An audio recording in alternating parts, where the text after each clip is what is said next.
Epilepsy Caesar இதை பற்றிய சிறு விழிப்புணர்வு.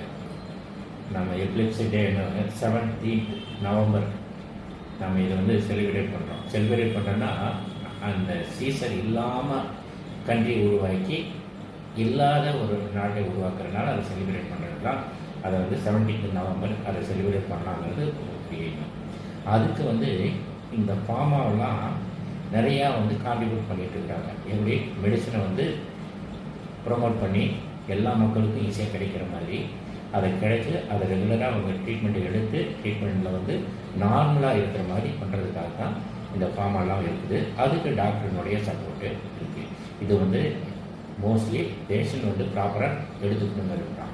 இதில் சீசர் ஆர் எபிலெப்சி நம்ம தமிழில் சொன்னால் ஜன்னின்னு சொல்லுவோம். இது எதை காட்டுதுன்னா மூளையில்